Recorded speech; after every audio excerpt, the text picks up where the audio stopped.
Don't be scared because your screen is all black and orange, looking like we're ready for Halloween. It's just the Cincinnati Bengals as we continue on with our 26th of 32 NFL team previews here on bet.nola.com, powered by the Dattitude Podcast. I am Jim Derry, and when we talk about the Cincinnati Bengals, most of you know that we're based out of New Orleans, and there are a lot of local ties between South Louisiana and the Cincinnati Bengals. Who dey? Who dat? Are we going to be partial to these Bengals because they're like our second favorite team? Hell no. But we're going to get started right now.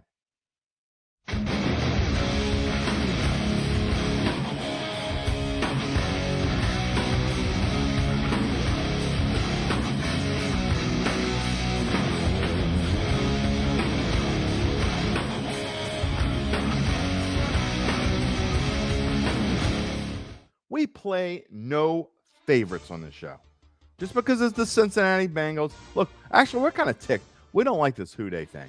We know they stole it from us, but that's all right. That's okay. They've been in a Super Bowl more recent than the New Orleans Saints.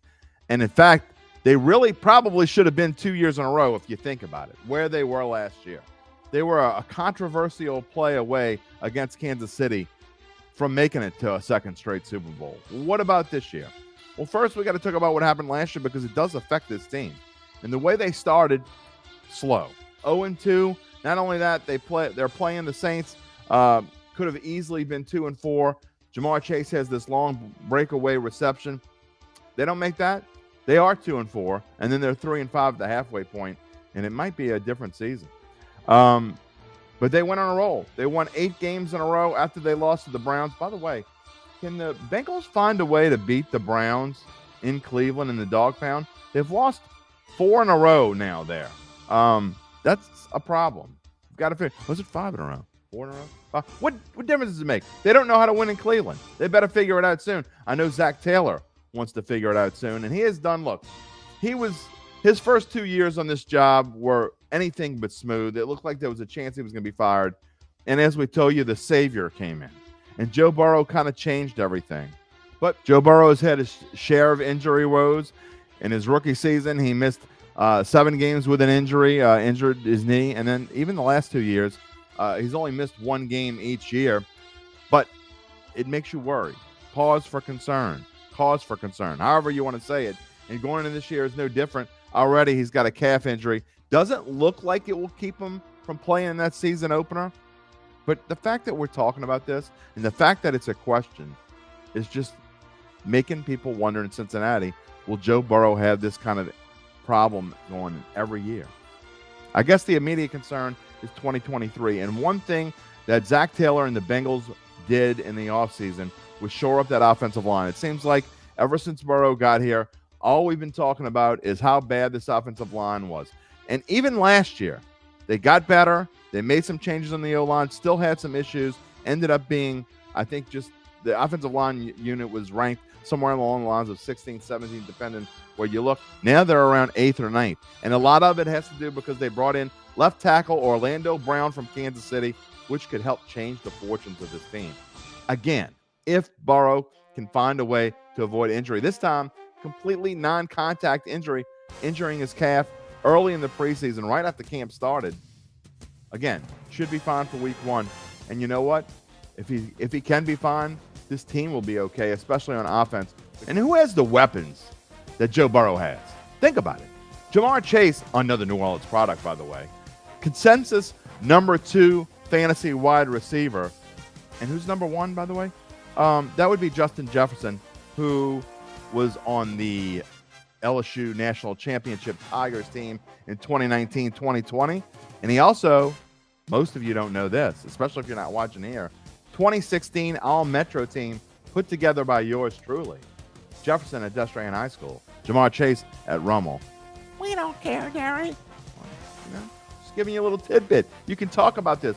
Impress your friends, whatever it may be. Jamar Chase last year, even though he only played in 12 games, still had a career high, a very short career high, 87 catches. He had 87 catches in 12 games.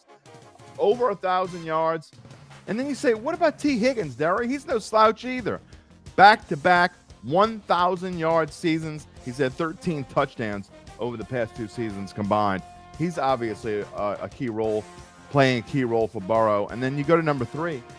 Number 3, Tyler Boyd. He could be number 1 for a lot of teams in the NFL, or certainly a number 2. You know, really, they have kind of 1, 2A, and 2B. I mean, these Bengals are loaded. And then you even go to tight end. They picked up Irv Smith from Minnesota. By the way, another New Orleans prep product was on that same All-Metro team. Went to Brother Martin High School. Again, just impress your friends. Go ahead. You can do it. So this offense is already in a place where it is set to shine. 5th best passing offense last year. 8th best overall. What about the rushing offense? Again, we've talked about how, you know, why the running backs seem to be undervalued, maybe even underutilized. But the Bengals don't have Samaje Perine this year, so they're counting on Joe Mixon, and they're counting on this Russian offense to be better than 29th. Can they still be a Super Bowl type team if they're not better than 29? Well, they've already proven that they can be that kind of team. But still, between the combination of the 29th ranked Russian offense and where their defense was last year, which was middle of the pack, something's got to get better. So Joe Mixon has got a lot on his plate. He seemed to get better as the season went along, especially towards the end of the season. They'll be counting on him to do it again this year.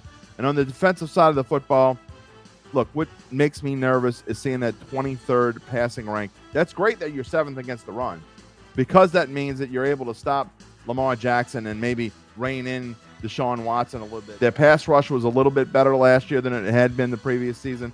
Trey Hendrickson is a big add for them over the past couple years, but they've just got to be able to rush the quarterback better. And their defensive backfield, to me, that's where it starts. They lose Jesse Bates and they lose Von Bell as well, but they bring in safety Nick Scott from the Rams, 3 years, $12 million deal. Is that going to be enough? Because in the draft, you know, they drafted two defensive backs with their 2nd and 3rd round picks in DJ Turner and Jordan Battle, but those guys aren't even starting.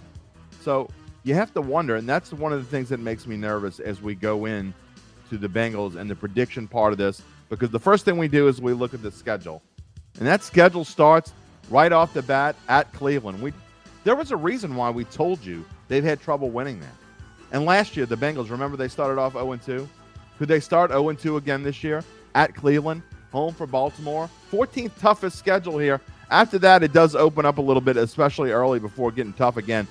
Rams at Tennessee, at Arizona, Seattle. They'll be favored in all 4 of those games before their early bye week in week 7. But then, look at this. You want to talk about getting tough for 2 weeks. At San Francisco, home for Buffalo on a Sunday night. And it's a little weird again in the back half of this schedule, or back third of the schedule, I should say. At Jacksonville is tough on a Monday night. Get an easy one against Indianapolis. Home for Minnesota. We're not exactly sure what they're going to be, but that back third stretch. At Pittsburgh, I think we all think Pittsburgh's going to be better. At Kansas City, the defending Super Bowl champions. Cleveland, man, brutal enough to go to drum roll, please. I mean, why talk anymore? Here it is, 11-6. Again, I'm not ready to tell you my order of the AFC North because I don't want to ruin it for tomorrow, because tomorrow we will have Cleveland and Pittsburgh, but no bets. And the reason why I say no bets is because the under on Cincinnati is juiced to -140. I don't want to play that, and I'm not wanting to run out and bet. I certainly don't want to bet the over, even if it is maybe a decent value of +110. I am not betting over 11.5. Do that. And finishing, like I said, with 2 out of the last 3 on the road at Pittsburgh, at Kansas City, to me, that is brutal. And then finishing at home at Cleveland, because I do think Cleveland, okay, spoiler alert, I think Cleveland's going to be involved in this mix in some kind of way.